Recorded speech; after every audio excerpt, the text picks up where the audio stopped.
우리 주님의 은총이 여러분과 함께 하시길 간절히 축복합니다. 여러분을 봤더니 감격스러워서 목이 메었습니다. 물 한 모금 마시고 시작하겠습니다.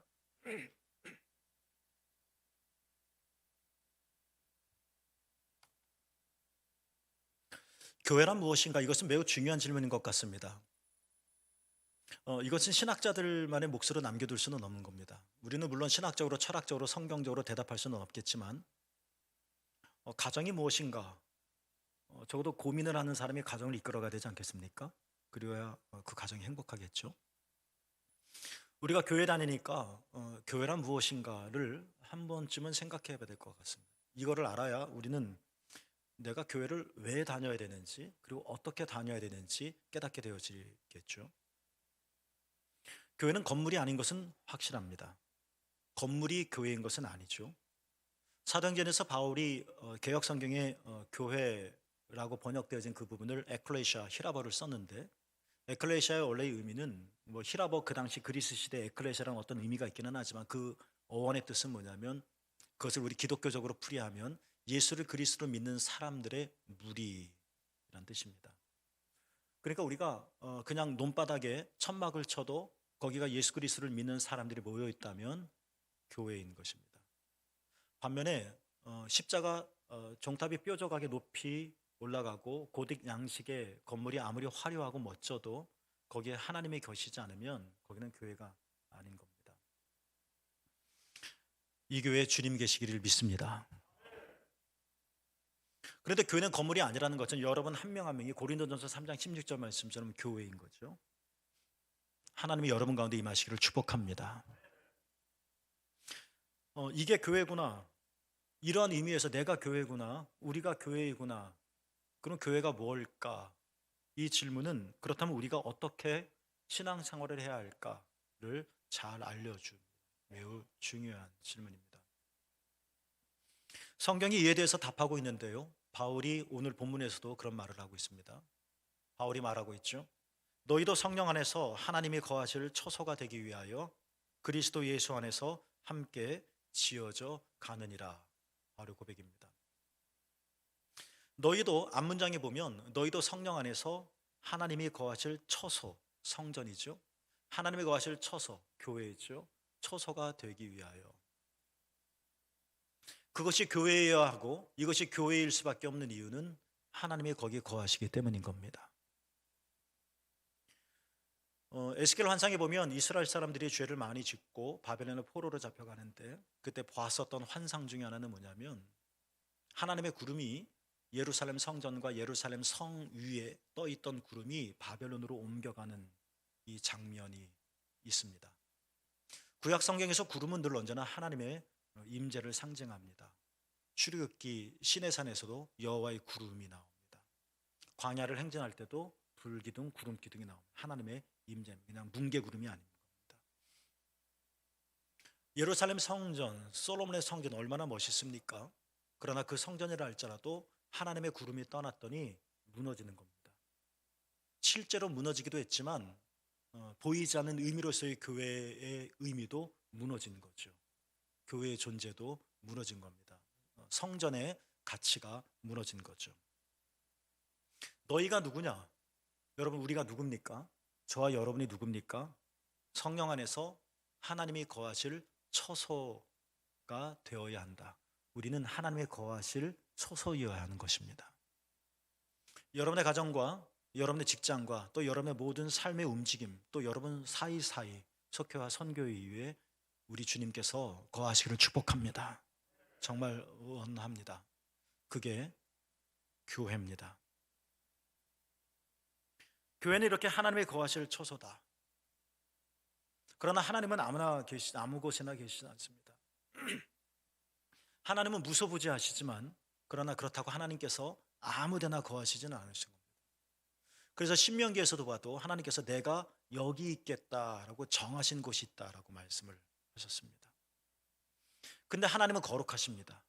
하나님의 다양한 성품 중에 거룩함이 가장 도드라집니다. 그렇다면 교회가 하나님께서 거하실 처소이기에 거룩하신 하나님이 거하신다면 교회도 어떻게 될까요? 거룩해져야 합니다. 교회가 거룩해지지 않으면 하나님이 거하시지 않습니다. 교회가 거룩해지지 않으면 하나님이 떠나십니다. 교회가 건물이 아니라고 그랬으니까 우리도 거룩해야 합니다. 오늘 본문에서 바울이 말한 두 번째, 그리스도 예수 안에서 함께 지어져 가느니라 라고 했습니다. 맨 앞에 너희는 이라는 인칭되면서 주어가 나오는데요, 이 너희는 첫 번째 문장도 걸리고 두 번째 문장, 그러니까 그리스도 예수 안에서 함께 지어져 가느니라, 여기에도 걸리는 겁니다. 너희는 하나님의 거하실 거룩한 처소이고, 또한 너희는 그렇기 때문에 그리스도 예수 안에서 하나님의 거하실 처소로 함께, 나 혼자가 아니라 함께 지어져 가는 겁니다. 지금 진행형입니다. 오늘 저는 이 바울의 이 말씀을 통해서 본문에 거룩이라고 한 단어가 나와 있지는 않지만 하나님께서 거하신다고 하셨으니까 죄송합니다. 자꾸 목이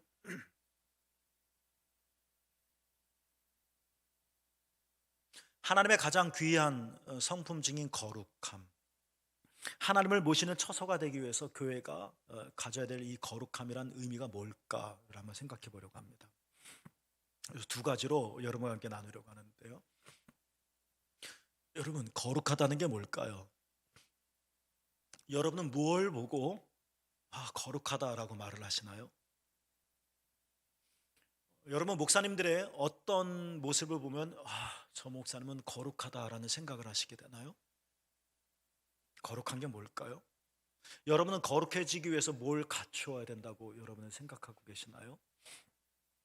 하나님께서 정말 거하실 이 거룩함이 되기 위해서, 거룩한 처소가 되기 위해서 우리가 갖춰야 할 것은 무엇일까요?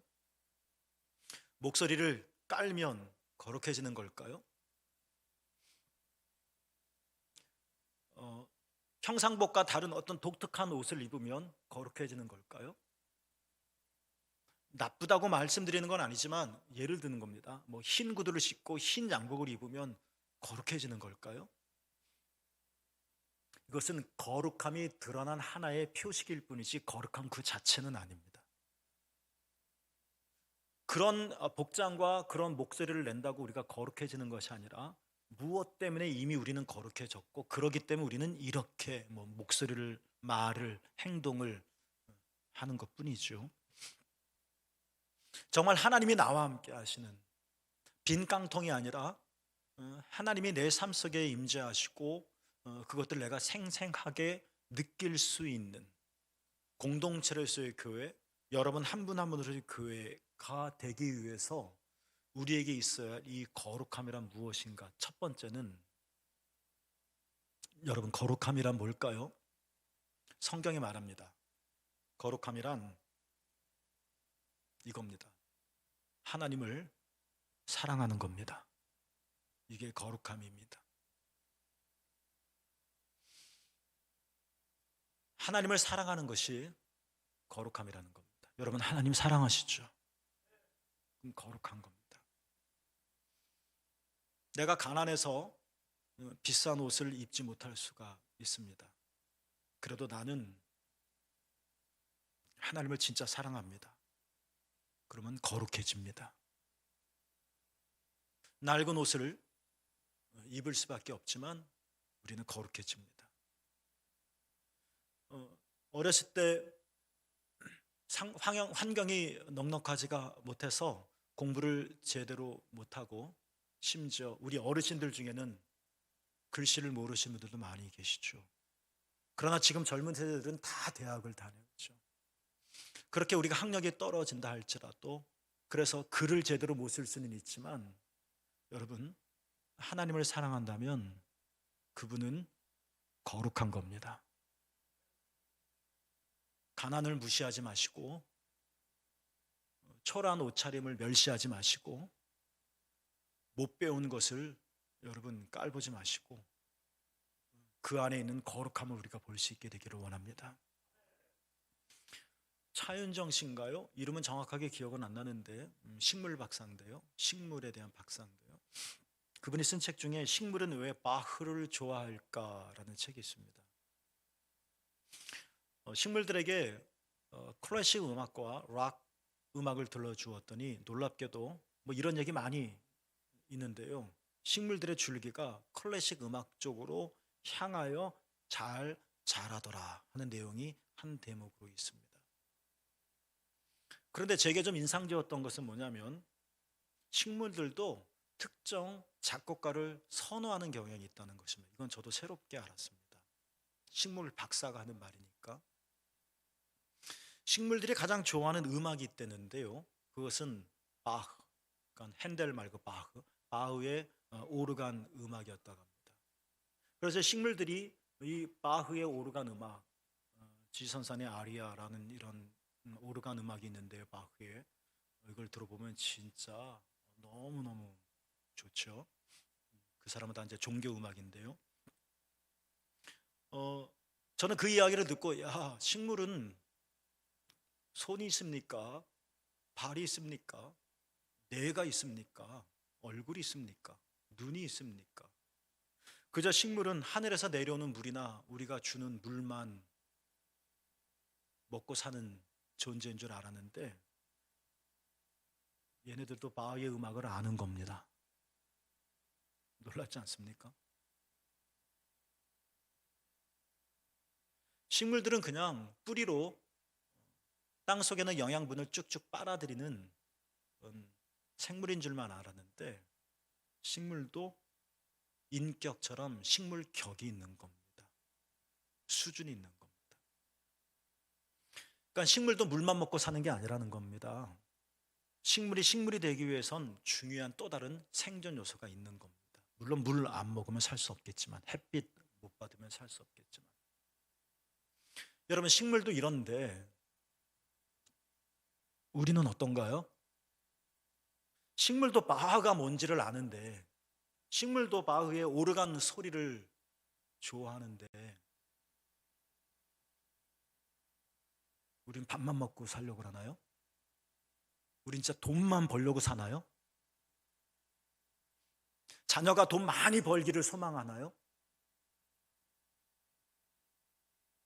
제 후배 작가의 글을 읽으면서 슬펐었던 것은 뭐냐면 요즘 초등학교 학생들이 제일 원하는 직업이 있는데 꿈이 있는데 부동산 임대업이라는 겁니다. 그 이야기를 듣고 충격을 받았습니다. 여러분,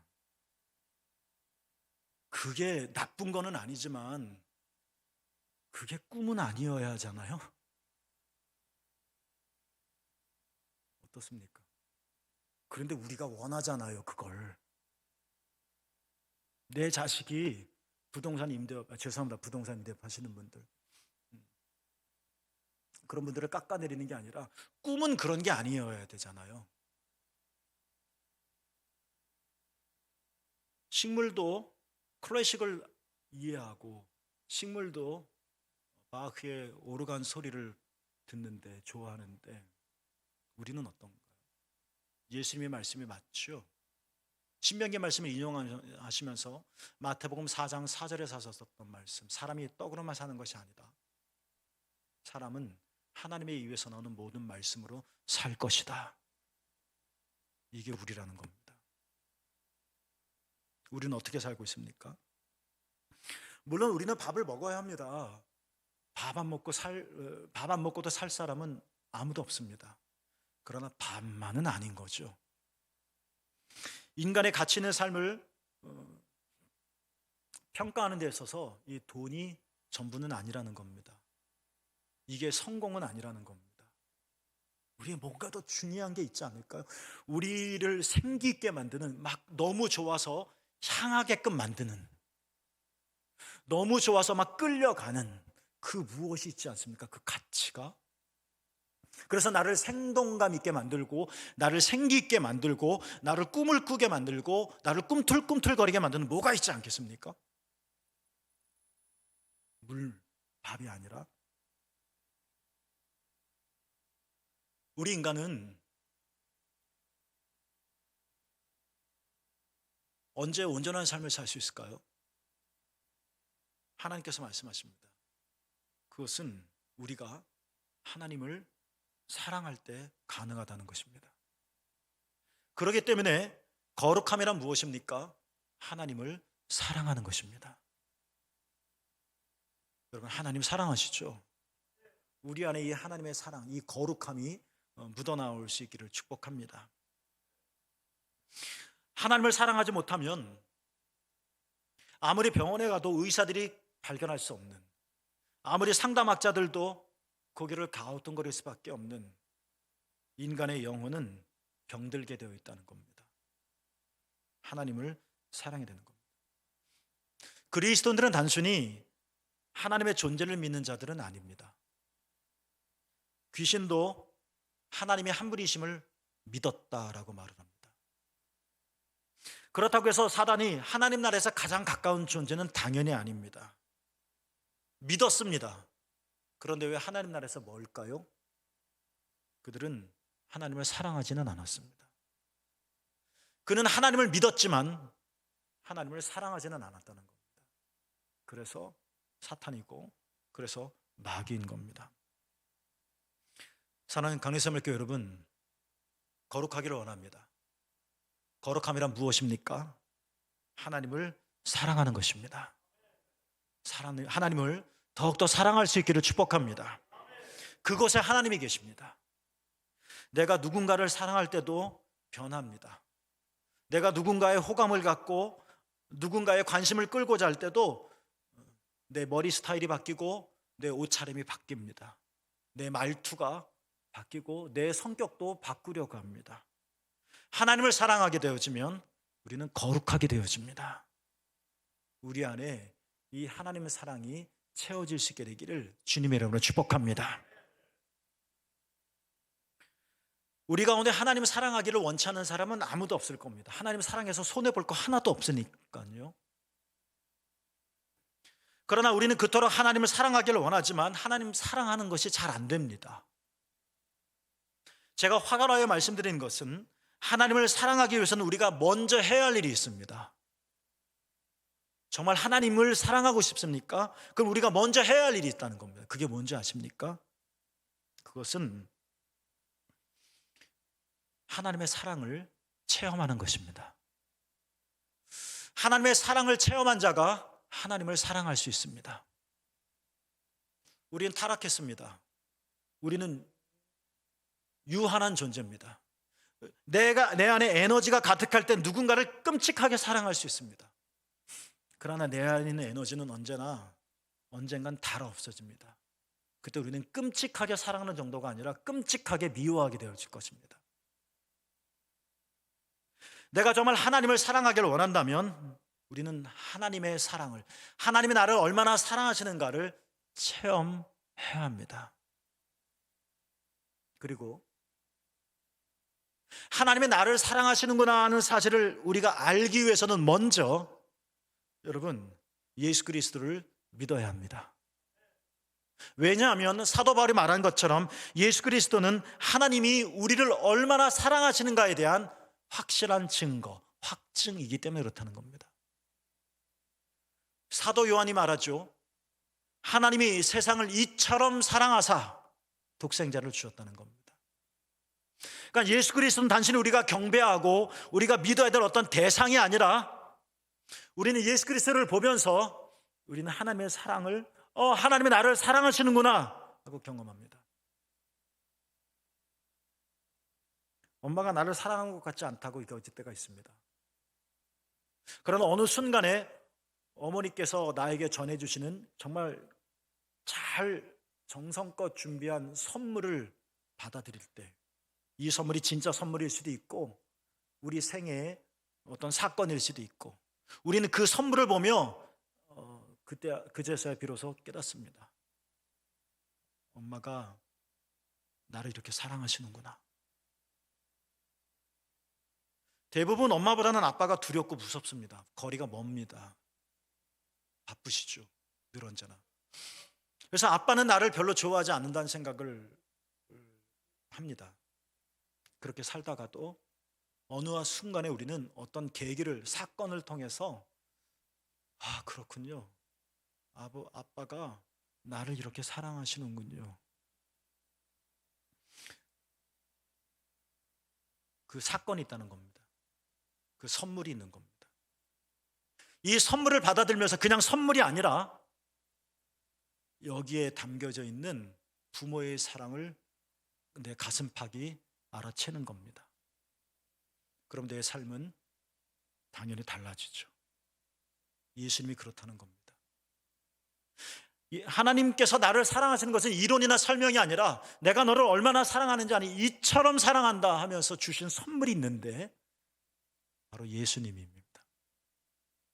그러니까 예수님이 어떤 존재인지 우리는 전혀 감흥을 느끼지 못하고 그냥 예수님의 이름으로 기도하고 예수님 믿어요가 아니라 우리는 예수님을 바라보면서 저 십자가를 바라보면서 우리는 여기에 담긴 하나님의 놀라우신 사랑을 충분히 알 수 있습니다.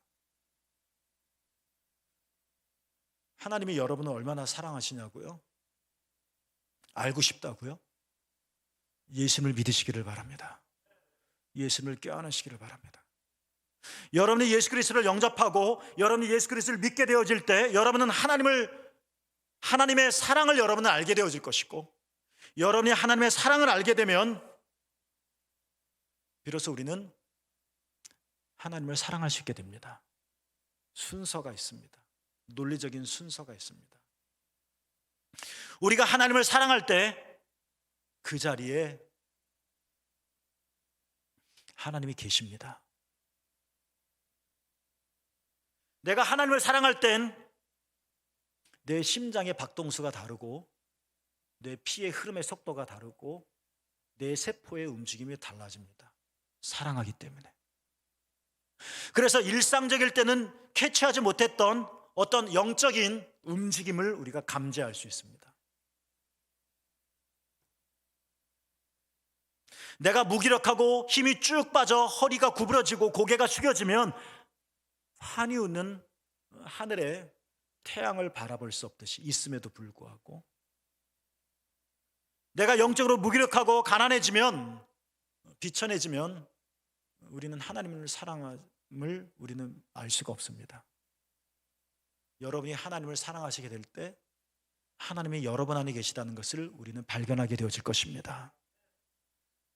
성령 안에서 하나님이 거하실 처소가 되어지고 하나님이 계시면 기적이 일어납니다. 사는 삶을께 여러분 거룩이 무엇입니까? 먼저 그것은 하나님을 사랑하는 것입니다. 하나님 많이 사랑하시고 그 하나님이 거하시는 거룩한 처소를 우리가 함께 세워져 나갈 수 있기를 주님의 이름으로 축복합니다. 두 번째로 거룩함이란 무엇이냐? 그것은 이웃을 사랑하는 것입니다. 토니 캠펄러 목사님이 쓴 책에서 읽은 이야기인데요. 좀 스토리가 좀 긴데요. 이거를 좀 줄이다 보니까 좀 밋밋해졌는데 스토리가 이렇습니다. 한 IT 선교사님이 고국으로 돌아오려고 활주로 해서 경비행기를 기다리고 있었습니다. 근데 저기서 한 여인이 다가왔습니다. 그 여인의 품에는 어린 아기가 안겨져 있었습니다. 선교사님이 가만히 봤더니 그 아이는 영양실조로 죽어가고 있었습니다. 손과 팔이 바짝 말랐습니다. 얼마 살지 못할 것 같았습니다. 그런데 그 어머니가 정말 울며 불며 선교사님에게 부탁을 합니다. 부탁은 우리 아이를 데려가 달라는 겁니다. 여기 있으면 죽으니까 제발 살려달라는 겁니다. 데려가 달라는 겁니다. 헤어짐의 아픔이 있겠지만 내 아이가 살 수만 있다면 데려가 달라는 겁니다. 사정을 합니다. 부탁을 합니다. 그러나 선교사님은 그 부탁을 들어줄 수가 없었습니다. 그때 경비행기가 왔습니다. 그리고 선교사님은 출발했습니다. 비행기는 막 앞으로 나가는데 그때까지도 그 어머니는 자기 아기를 데려가 달라고 서툰 걸음으로 비행기를 쫓아오면서 살려달라고 외칩니다. 비행기를 탔습니다. 10분쯤 비행했을 때 선교사님의 정신이 번쩍 드는,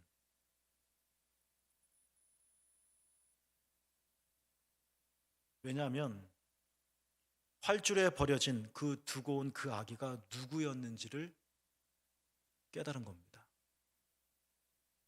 그 아기의 이름이 바로 예수였던 겁니다. 그 아기의 진짜 이름이 뭐냐? 이것은 중요한 문제가 아니었습니다. 적어도 그 선교사님에게는 안 된다고 할 수 없다고 거절했었던 그 아이, 사랑해달라고 보살펴달라고 손을 내밀었던 그 아이, 울을 수조차 없을 만큼 힘이 쫙 빠져 영양실조로 죽어가는 그 아기는 약하고 병든 육신의 옷을 입고 나타난 예수님이었구나 하는 사실을 이 선교사님이 그 순간 깨달은 겁니다. 선교사님은 무릎을 꿇고 울며 기도하지 않을 수 없었다고 합니다. 선교사님의 기도입니다. 주님, 언젠간 주님이 제게 말씀하시겠죠? 내가 줄일 때 너는 나를 먹이지 않았고, 내가 벗었을 때 옷을 입히지 않았고, 내가 병들었을 때 나를 돌보지 않았고, 내가 나그네 되었을 때 나를 영접하지 않았다 라고 말입니다. 주님, 저를 용서해 주세요 라고 말입니다. 예수님께서 광야에서 시험을 40일 동안 받을 때 사단이 예수를 유혹하면서 하나님의 말씀을 줄줄이 들이댔습니다. 어떻게 보면 사단은 우리들보다 하나님의 말씀을 더 잘하는 것 같습니다. 그러나 우리는 그 사탄을 사랑이라고 말하지는 않습니다. 왜냐하면 사탄은 예수님이 사랑하신 그 절박한 사람들의 피로를 채워주려고 생각조차 하지 않았기 때문이라는 것입니다. 신약의 지혜서라고 일컫는 야고보서가 있습니다. 잠언이나 전도서와 같은 책이죠. 야고보서 1장 27절에 보면 야고보는 하나님이 보시기에 깨끗하고 흠이 없는 경건이 있는데 그것은 자기를 지켜서 세속에 물들지 않는 것만이 아니라 보다 더 적극적으로 고난을 겪고 있는 고아들과 과부들을 돌보아주는 것이다 라고 말을 했습니다. 이런 문장이 있습니다. 예수님처럼, 따라볼까요? 예수님처럼.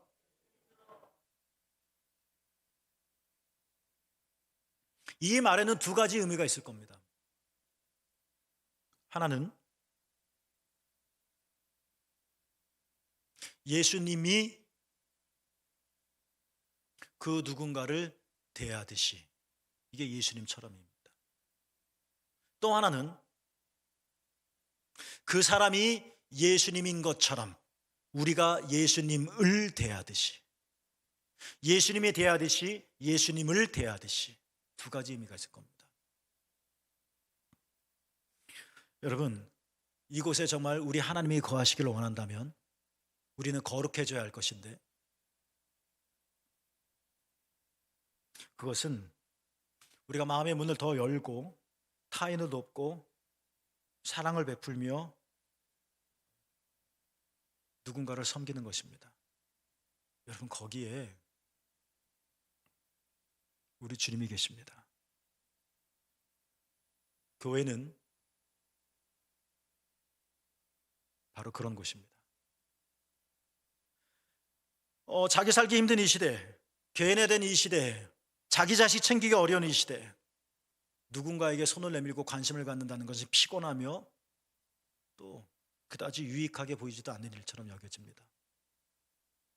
그러나 여러분, 우리가 우리의 삶을 조금 이렇게 더 확장할 때 그곳에 주님이 거하신다는 것을 우리는 경험할 수 있게 되어질 것입니다.